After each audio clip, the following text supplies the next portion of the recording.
Hello and welcome back to another episode of Talking with Tanya. As always, I'm looking for an unpaid intern, someone to kind of help me grow Talking with Tanya, to help me post my content on social media, market it, and just kind of looking for someone who is very self-motivated, doesn't have to be professional, have a lot of experience, just someone open to collaborating with me and building something from the ground up. So if you're interested, I do have a link in the description below. This episode is not entirely planned, I'll admit, but I kind of want to start fresh, if that makes sense. I feel like I've been putting a lot of pressure on myself lately in posting, in the type of content that I'm posting. Sometimes I feel like I'm meant to post like these life-altering like revelations or enlightening perspectives, and I'm just like, it's a lot of pressure. And I'm starting to tell myself, like, just be myself. Just like, what would I say if no one was listening? And yeah, so here I am. So like I said, this episode isn't really prepared as much, but I do want to go over some of the things that I've been thinking about lately. I just feel like very I've been feeling a sense of like fatigue, tiredness.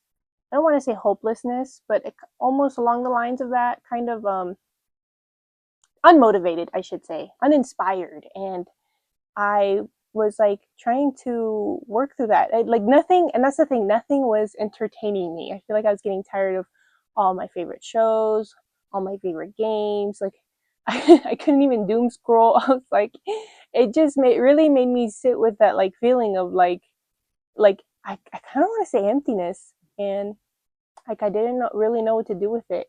Um, the reality of like just expenses, it was weighing heavy on me a little bit.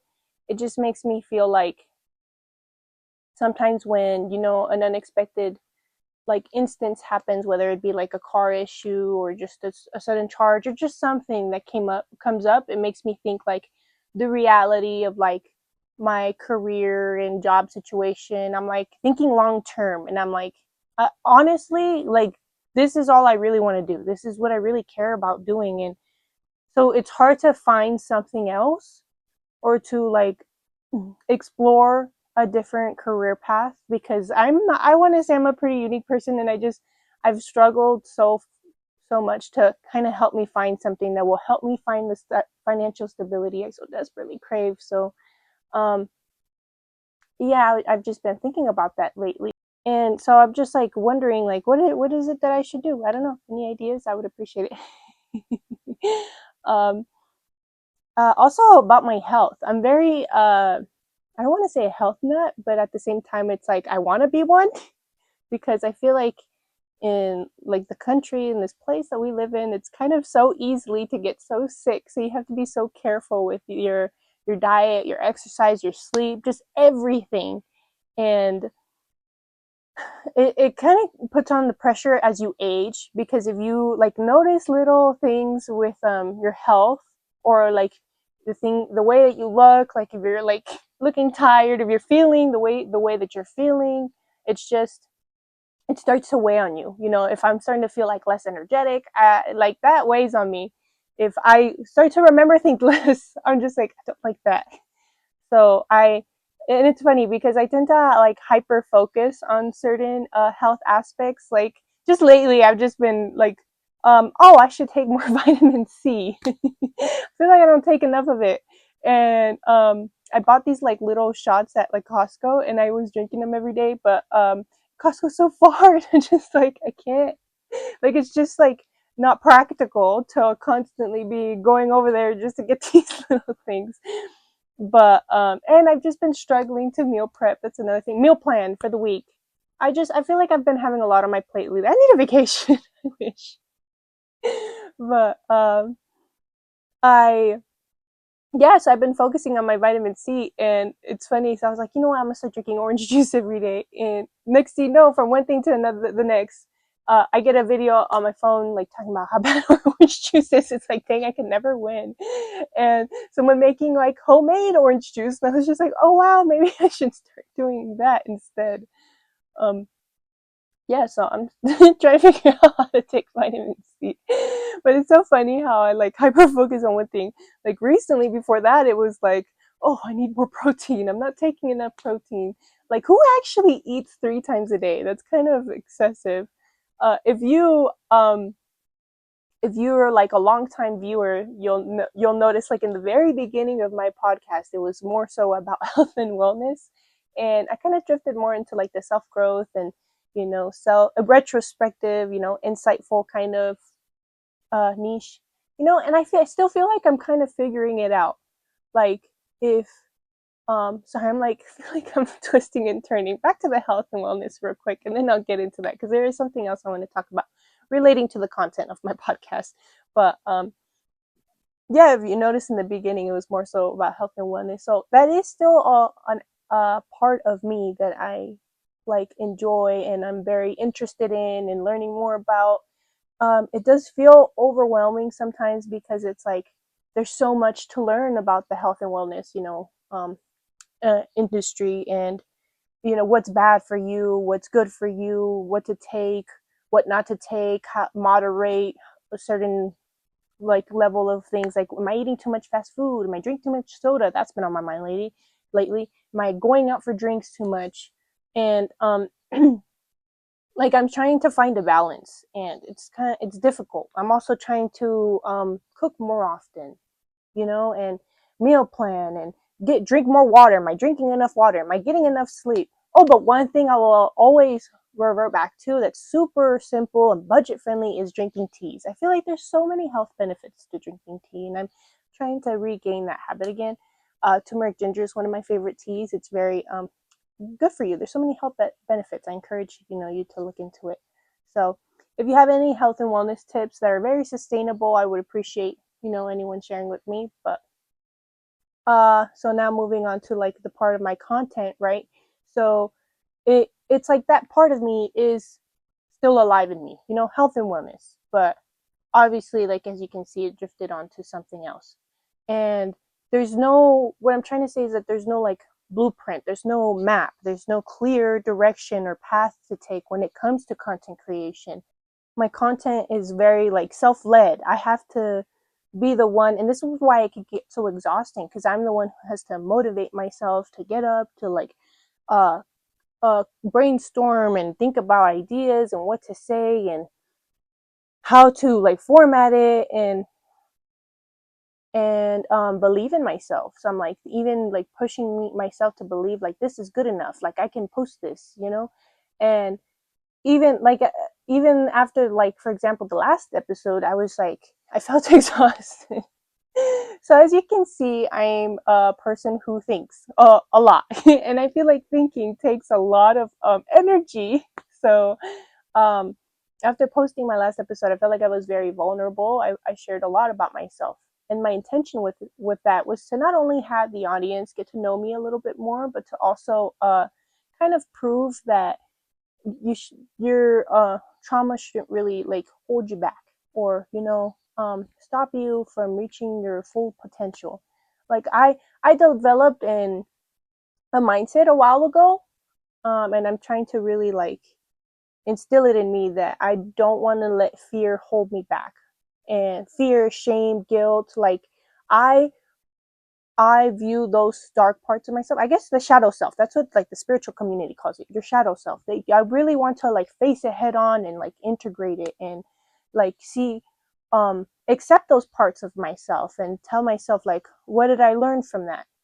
Um I feel like it's kind of hard for people to really face those parts of themselves. Like for example, like fear, like it's more so comfortable to kind of like for example content creation, put yourself out there. So many people want to be like an influencer and podcasting and give up so easily because they're like afraid of putting themselves out there for the world to see.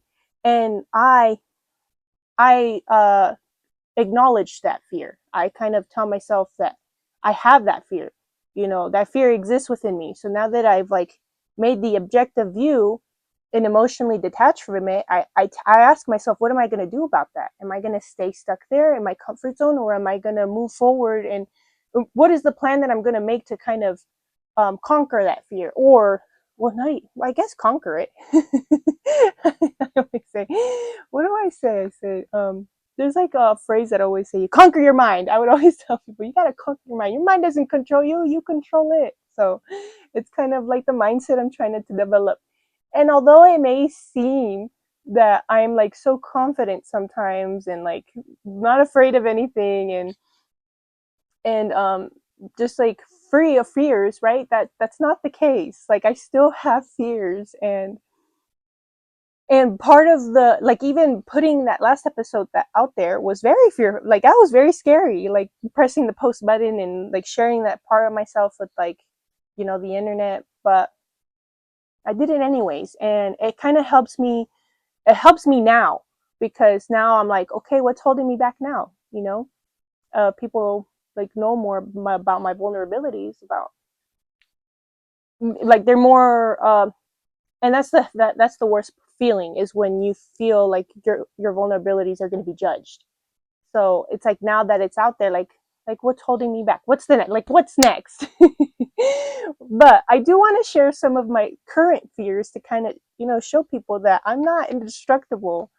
Like, for example, I still fear like this not succeeding. Like that, as I was saying, like, do I need to consider a different career path? Should I go back to school? Like, these are questions that have started popping up in my head, because, like, I still want to, be successful. I want to buy my organic $10 orange juice without thinking twice about it. And so I like wonder about these things. So that it is a fear of mine, and it's not going to stop me from, posting, but it makes me like wonder, like, if it takes 2 or 3 more years before this becomes a success, like, am I willing to do that? And I think the answer is yes, because ultimately, like, I haven't found anything else that's gonna, like, make me happy, that's gonna allow me to get up in the morning and not drag my feet, to work. So there's that. That's one fear of mine. Another fear is, like, posting content on social media. I don't know why. And it's so ironic, because I like post on here, on, like, like my podcasting platforms. But so why is it that I'm struggling to, like, post, you know, segments of, like, my podcast on social media? I don't get that. Or, like, on TikTok. And I think that one's so scary, is because I feel like it's so accessible to a large audience so quickly that I worry. I'm like, whoa, this is too much too soon. I think I still have a tiny fear of, like, being perceived. I'm just so eager to find the audience that resonates with me, that aligns with what my views and my values, and that I'm kind of scared of, like, you know, filtering it out the hard way. I feel like, especially, like, social media is such a easy way to be publicly judged. They're much more likely to comment and share their thoughts freely, and I think that that's what scares me a little. Believe it or not, another fear of mine is actually continuing to evolve and leaving people behind. Like, I've already, like, grown so much since, like, childhood to adulthood. Like, I just feel like the transformations are, like, drastic, almost. And that involved leaving a lot of people behind. So, and cutting off people, and then just, like, hurting people, hurting myself, like myself being hurt. Um, there's definitely, like boundaries I still have to, like, continue to speak out loud, and conversations that I want to have with people, and sometimes I hold back just because, like it still scares me, you know um and it's like I'm just putting myself first. I clearly, like, I see things in a whole different perspective, and sometimes people don't see things the way that I do, and sometimes not even until it's too late. And I've realized recently, two of my core wounds are, feeling unappreciated, and injustice, being treated unfairly. So, uh, did some of these feelings, like, resurfaced, and it had me thinking, like, how do I approach this when speaking. Sorry, I'm struggling. How do I approach this to people who might not understand, and it sucks, because sometimes people start to understand after the fact, when it's too late. And it's like, during the the relationship and the connection, it's when I wish I was met with that. Sorry, I just I don't want my episodes to always constantly feel heavy. So I don't want to have the pressure of like, oh, I need to have some sort of profound like insights to share every time I make an episode. So I don't I hope that's not an expectation, but I'm just trying to come on here and like be myself and share what I learn and hopefully help people.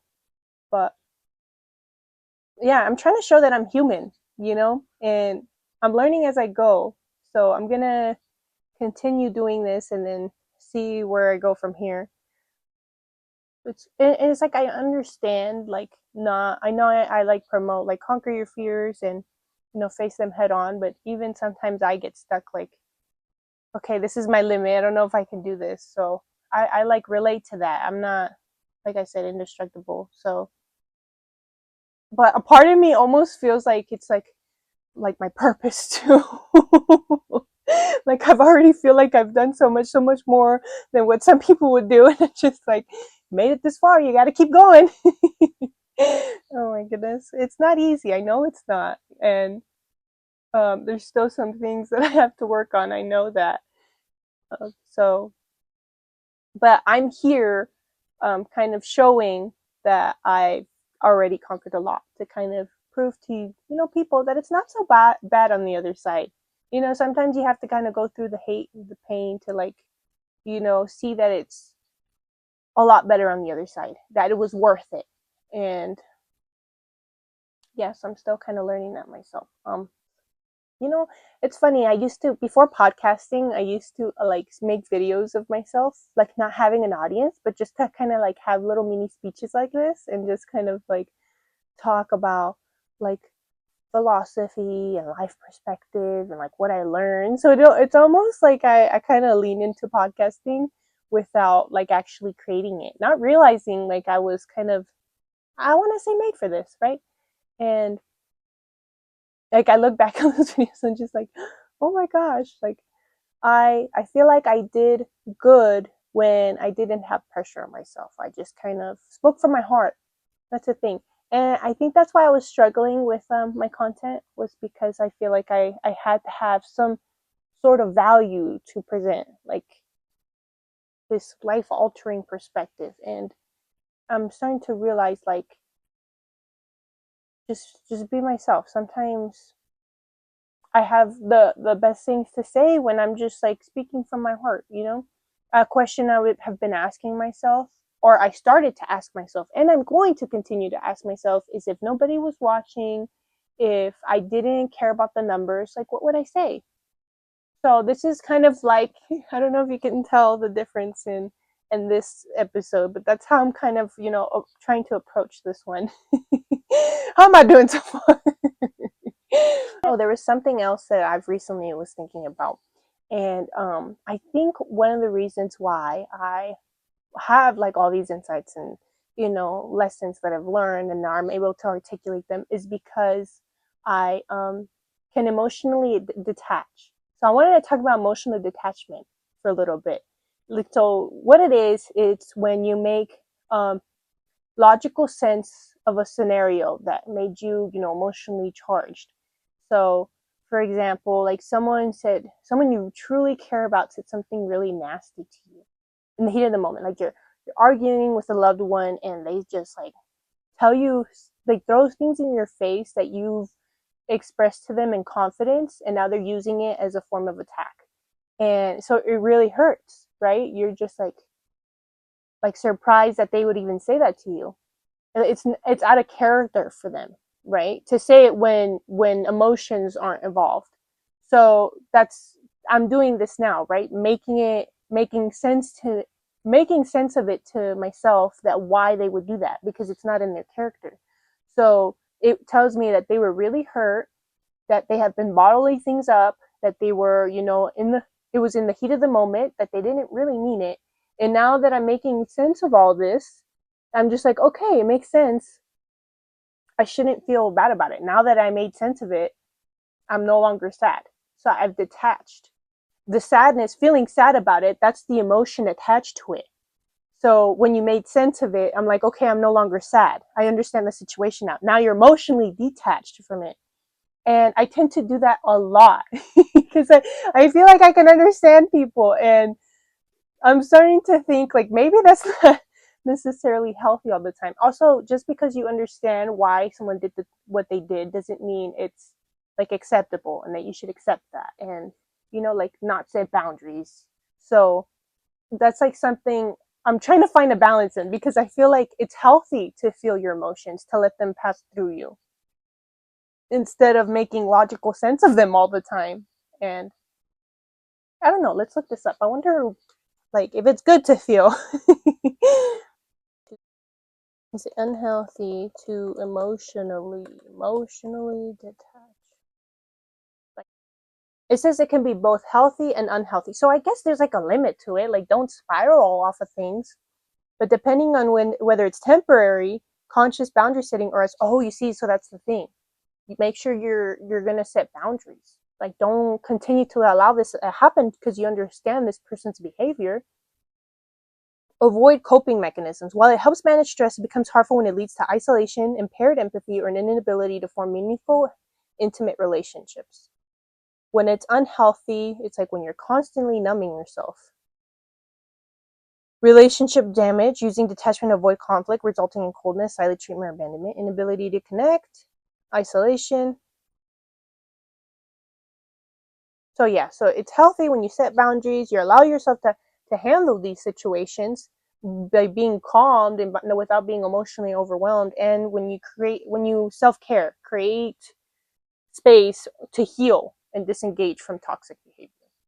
So isn't that interesting? I also think like, to me, in a spiritual sense, I think when you get stressed, when you're emotionally overwhelmed and you don't process your emotions, they get stuck in your system. And I think that's where tension comes from. So I think it's healthy to to cry. Crying is a form of release. Okay, so like feeling like light and free after feeling pain, like you have to process your pain. Don't like push it away. Sometimes we want to run away from our pain. So that's another way we emotionally detach. It's that I don't want to feel this. This person really hurt me and I want to make sense of it so I no longer have to feel the pain from it. Like this is why this happened and I don't want to be sad about it. But sometimes like if something really hurts you, you have to like it's okay to cry. So after that pain of processing that pain, you can your body starts to feel light. It releases endorphins and dopamine, creating a post pain euphoric high. Like you've ever like been down and sad for a while, and then like you come back like inspired and active, and I'm like I'm ready to rule the world now. There's so many times it's happened to me, so I feel like it's good to experience pain. The psychological relief of pain ending feels intensely pleasurable. Research suggests pain creates a hook that makes the relief feel more profound than if the pain had never occurred. This is AI by Google. Google's AI, by the way. This is where I'm learning this. It sounds like it's right, so I'm just like it makes sense. It says the contrast effect in psychology is the phenomenon where the relief of pain feels significantly more pleasurable than a baseline state of comfort. So that's the high that I'm talking about. After you feel pain, you just like this surge of energy that you're just like so happy afterwards. It's kind of crazy. Um, it says pain acts as a negative, high intensity reference point. When that pain suddenly stops, the nervous system doesn't just return to neutral. You don't go back to normal. You go this rush of pleasure, contentment. And it's the brain's pleasure centers are activated by the sudden shift, making the relief feel magnified. Oh, like a sense of relief. So yeah, so it's important to feel your emotions. Don't detach. Don't don't let people walk all over you either. And have a good cry. Oh my goodness. Yeah, so isn't it like emotional detachment so interesting? But I think the opposite side of that is when people are too emotionally attached. So not just detached, there's emotional attachment. And that can be very heavy because if something else relies on you rely on something else for your happiness, Like, what if that just gets removed from you?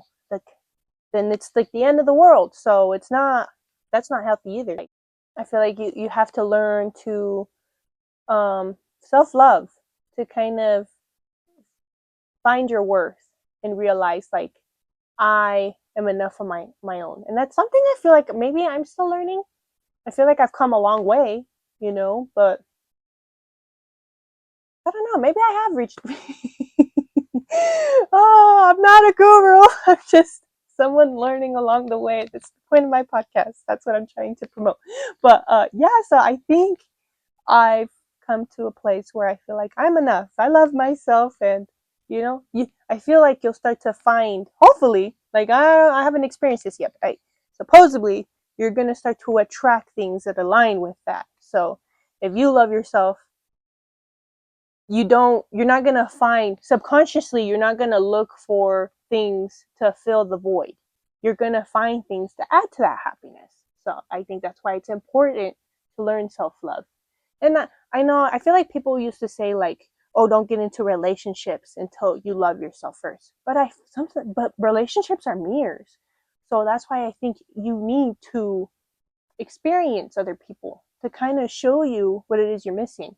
This is why some people say triggers are gifts, because if something's triggering you, it's kind of allowing you to reflect, like, why is this triggering me? Like, why is this person's absence like making me feel like like if that happened to me with, and in the past, if that ever happened to me, I feel like it would be um making me feel like unworthy, low self-worth, like, am I not enough? What's wrong with me? And it's like, I think once you get to the point where you do love yourself and you do feel like you're enough, that um, you're gonna find you're gonna find someone that believes that as well. It only makes you realize, like, now I know what it is I want. And it's kind of hard because, like, you have to believe that someone who's going to see that you are enough and that's going to meet your standards exists. It's kind of scary to, like, think, because you don't know if it does exist. And that's like stepping into the unknown, which a lot of people fear. So it's just kind of like, okay, I got to be patient. I got to wait for this then. um, but I think the way you start moving in life, though, is that it's just like a perspective shift. It's pretty interesting to see. I feel like it makes you more attractive, because if you start to believe that within yourself, then other people start to see, okay, I can be myself. I don't have to adjust myself to please this person now. Or, so I'm enough as I am, because I can show up however, and this person is secure. So that's why I think it's so, like, magnetic, right? And that's just something I'm learning. I'm just trying to share my insights. What do you guys think? Um, Emotional detachment, so interesting. Okay, so another thing that I've been interested in lately is frequencies. So something I learned is that, I guess, polyester, which is everywhere and in everything, clothes, blankets. Oh my gosh, it's crazy. Is such a low frequency, and I don't know if, like, that effect has to affect us, right? And but which is interesting, because then I also saw a video saying that linen is a high frequency, and that we used to use that as, like, wrap our wounds and it would help heal faster, that we use it in psychiatric hospitals, and that people would, like, voluntarily go because they'd come out feeling better. So I'm just like, wow, like, everything has a frequency, everything, even ourselves. And that's something else that I've learned, is that ourselves are healthier when they vibrate at a higher frequency. Emotions are frequencies. So I might even share this graph. It's like this picture of, like, how each, like, emotion has a frequency, and it says that, shame is at the very lowest, guilt, anxiety, grief, apathy, desire, it can be kind of a lower frequency. I think when you let it control you, like it's okay to desire things, right? Like obviously you want to like be happy when you like it's your motivation to acquire things. So I don't think it's necessarily a horrible thing, but it's like not as high as like for example, love, joy, peace. Oh, peace is such a beautiful word. I could already imagine it's being such a high frequency. And it's something that I feel like I've been prioritizing. This is why I say I choose myself. Because if it's costing me peace, like I'm sorry, you gotta go. I don't want to be like spiraling anymore. I don't want to like question things, overly question things. Like if it's out of my control, I'm gonna surrender it. You know, like if it's costing me peace, I'm sorry, I let it go. um, yeah, let's see. Acceptance is high up there. Reason. Um, these are like ultimately. Oh, and then at the very top, of course, it's enlightenment, which I don't know what that means. You know, like let's Google that. What does enlightenment mean? It says it's the ultimate non-dual state of consciousness, where the illusion of a separate self, which is the ego, dissolves, revealing a direct experience of unity with all existence. So it is considered a high frequency state because it marks a shift from dense, fear-based, and ego-driven thought patterns to a state of pure awareness, unconditional love, and structural coherence. Okay, can you say this in layman's terms? Oh, I'm asking if I could say it in layman's terms. It says it's when you stop feeling like you're a separate little me fighting against the world and start feeling deeply connected to everything. So instead of seeing life as me versus you, good versus bad, winning versus losing, you experience everything as part of being whole, like realizing the wave isn't separate from the ocean. It is the ocean. That sounds a little too profound even for me. I don't know if I'm making sense of this to myself at least. Hold on, let's see. This doesn't mean you disappear. It means the story you tell yourself about who you are loosens. So the ego is I need to prove myself. They hurt me. What do they think about me? Am I enough? I have to win. This defines me. Enlightenment is when the constant mental narrator quiets down. You still exist, but you're not trapped in the identity. It's like taking off a heavy costume you forgot to wear. You know what? It's crazy. I think I even heard, I was looking into this before and it said, instead of trying to make sense of like you're hurt or, you know, like emotionally detaching, you're just feeling it. You're just sitting in it. You're just kind of, is that enlightenment? I think so. But then it's like if you're sad, you're feeling sadness. Is that enlightenment? I don't know. So instead of thinking I'm in the world, it feels more like I am a part of everything happening. Oh well. You feel deeply connected to other people, nature, life itself, even pain and joy, not intellectually, experientially. You know what? I'm asking this on ChatGPT. I've already talked a lot with ChatGPT, so I feel like it knows a lot about me. So I'm gonna ask him, "Am I enlightened?" Yeah. It says, "No, you're not fully enlightened," and that's not an insult. It's just reality. It's okay. I didn't take it as one, but you're conscious, you're self-aware, you're actively observing yourself. And that already puts you way ahead of autopilot living. Okay, if someone were fully enlightened in the traditional sense, they wouldn't be spiraling over other people's thoughts. They wouldn't be anxious about how they're perceived. Okay, so you see, like, I still feel like I fit in that criteria. They wouldn't be asking, how does, you know, this person feel about me? Oh gosh. They wouldn't feel jealousy, fear, attachment, or ego flare ups the way that you do. My god, it really came at me. What the heck? That's crazy. Um, and you do beautifully, intensely, honestly, which means you're human. But here's the important part: you're aware of your ego. You see, so at least, at the very least, I'm self-aware. You catch yourself. You question your reactions. You analyze your patterns. You reflect on your attachments. You ask, "Why am I scared?" You try to detach instead of control. So that's awakening energy. Enlightenment is not, I have no emotions. It's emotions move through me, but I'm not controlled by them. You see, so that's what I was trying to explain. Like, well, I'm just feeling them. Interesting. Who came up with all this stuff? This is kind of crazy. um, so that's for frequency. Trying to vibrate at a high frequency. But I kind of wanted to touch base back on like the vulnerability sharing, right? So I feel like that's where I was spiraling a little bit. I was like, whoa, like did I share too much? I even something common with people who experience trauma is that they think, was it really that bad? Something I tell myself. I was telling myself, like, even after watching, I was like, man, I'm making it seem like I went through all these horrible things. I'm like, was it really that bad?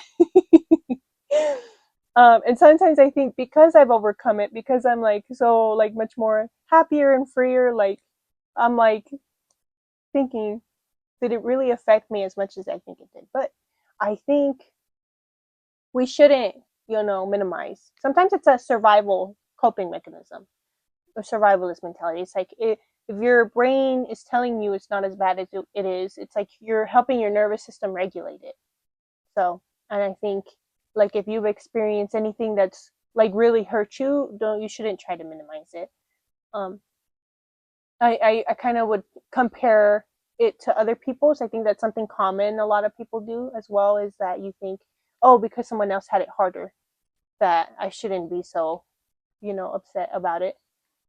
Um, but I think if it like it's considered trauma or traumatizing if it altered the way you think, it affected your self esteem, how you connect with people, just like if it impacted you negatively, like I think it's valid. You're valid, you know, and so that's something that I just kind of wanted to put out there because I was feeling that about myself. Is like I didn't really have it that bad, but I don't know. I'm just trying to have grace with myself.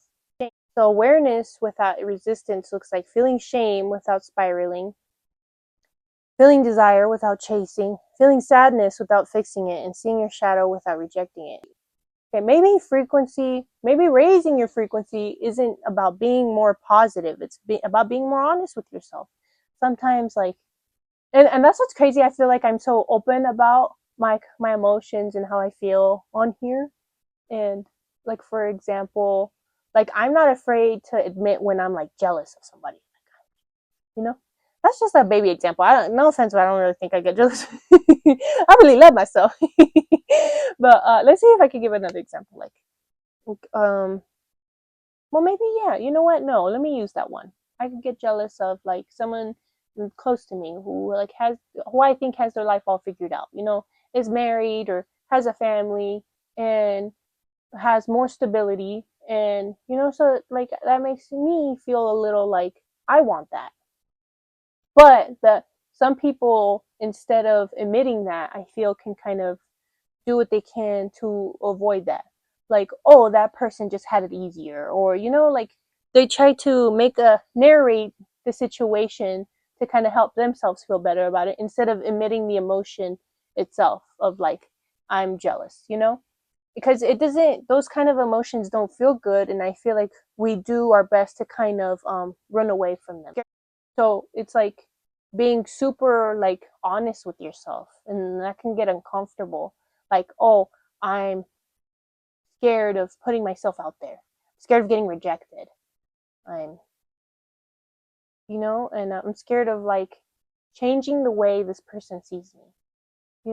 So like one thing I'm afraid of sometimes is like speaking up for myself, because you see, and that's the thing. Sometimes you have to sit with it. You don't understand it, so it sucks to have to kind of be honest with yourself and think like, what do I do with this now? So you like question yourself, and this is why I kind of like to use ChatGPT as my little therapist. So like it kind of helps me. Maybe it's not necessarily like always accurate. Like I've seen videos where it's just like, oh, it's okay that you've really hurt this person. That doesn't mean you're cold hearted. It just means you care. So I'm not necessarily sure if it's always like a good source, but I just feel like I just want to find understanding. That's what I'm looking for. I'm not looking for validation. I'm trying to find understanding. Why is it that I think like this? Where is this coming from? And how do I change? How do I accept myself? So I think that really helps. Like, for example, let me see. Let's see if we could do this in real time. Like, hey, why am I jealous of people who have a house, have life, have what seems to be, because not everybody has life figured out, what seems to be. So I asked, like, why am I jealous? It says, jealousy like that isn't about the house, it's about certainty. When you see someone with a house, a partner, kids, a stable routine, Your nervous system doesn't just register they have stuff, it registers their life looks decided. And you're in a season that feels very undecided. You're building something unconventional.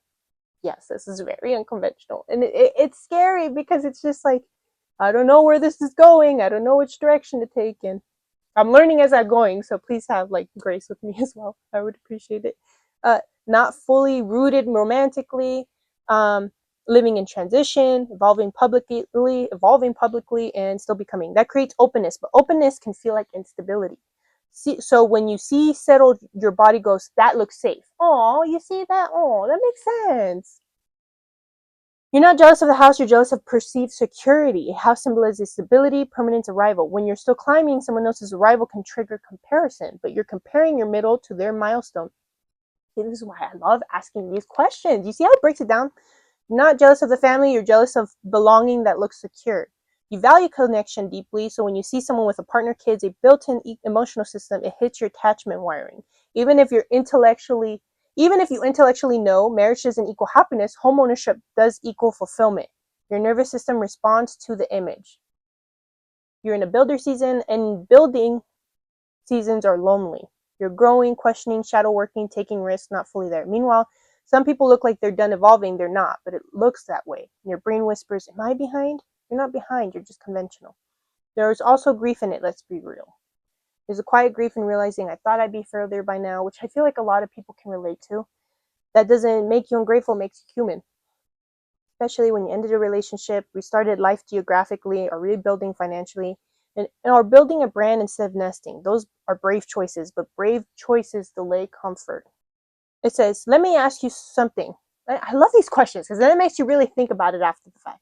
When you feel jealous, does it feel sharp and angry or heavy and sad? Because those are different emotions hiding under jealous. And I suspect yours is more grief than envy. So I feel like we can kind of put this mask over the true emotions, which is kind of like grief, right?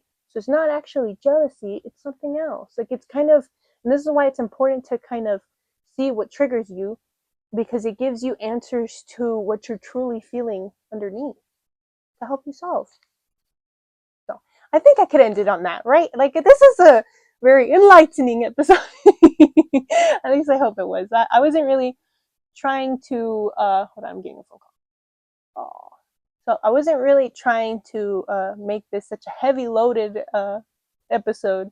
I'm just kind of like processing out loud, and I appreciate those who have stuck around. So thank you guys so much for listening. Take care of yourselves. Peace out.